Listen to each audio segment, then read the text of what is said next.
Alright, this is going to be a list of cars that look sporty on the outside, but in reality are slower than, this.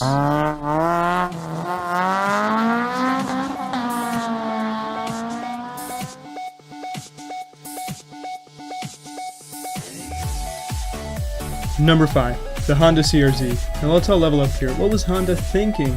Creating a sporty looking car that had performance akin to a Honda Odyssey? Please. Oddly enough, this car's asymmetric interior is somewhat reminiscent of the newer generation Audi R8, so the design was pretty good for the most part. I had hopes for this car when it initially came out.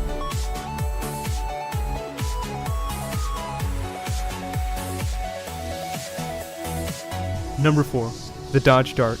The name alone alludes to a car with high-speed performance. The old Dodge Dart was a brawny car that had the choice of 7 different types of V8s. The new Dodge Dart shares the same name. And that's it. It's a compact car that was meant to replace the Dodge Neon, which had a cult following for the SRT4 variant. So, it was fair for us to assume that there would be a worthy successor to the Dodge Neon. The GT was the highest performance variant of the Dodge Dart and boasted an incredible 0 to 60 of 8.2 seconds. The color options were quite interesting, like header orange and yellow. Oh, my mistake! Citrus peel! There's talk of a Dodge Dart SRT4 variant for 2018. It could be a great car, if it's executed correctly. I would say at least enough power to compete with its rivals like the GTI, Focus ST, and the upcoming Veloster. An optional 6-speed would be nice, but I don't think it should be over-stylized. I like the sleeper look.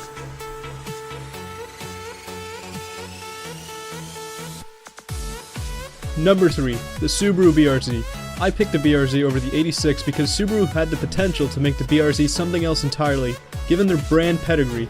There are numerous articles talking about the cost-cutting subpar interior, but that honestly doesn't bug me that much. What bugs me is the underpowered engine. We already have the Miata, make this something unique.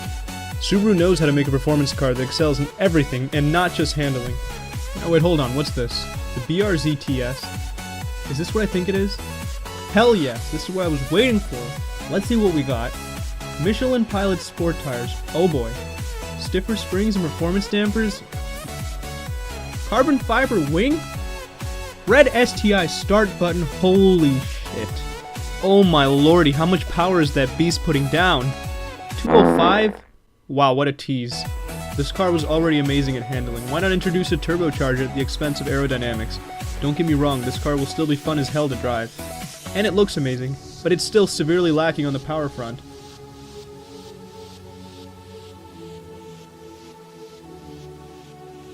Number 2, the Lexus CT200H. Now I know Lexus is not really known for fast cars, but this is a little silly. When I first looked at this car, I saw a hot hatch reminiscent of the Focus ST, and expected a somewhat above average acceleration. But good lord, was I wrong! It would have been alright if the 0 to 60 was even 7 or 8 seconds, given that Lexus has high MPG and really good reliability. The Lexus CT200 F Sport 0 to 60 was a fat 10.6 seconds. It would have been nice to see a performance F variant of the CT, like the RCF, ISF, and GSF. But back to the 200H. This is a slow car for any car class period. I still think this car was pretty good looking, and it could have been a great higher end hot hatch contender had it not been for its Prius powertrain.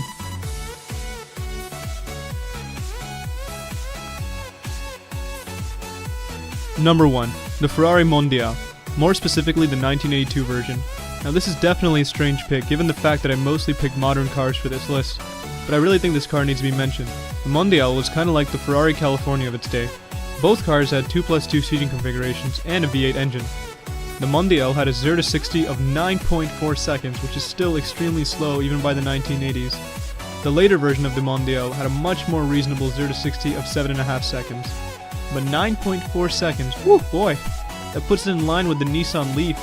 And according to 0 to 60 times, this car has the slowest 0 to 60 of all Ferraris, with the second slowest Ferrari being a full half a second faster.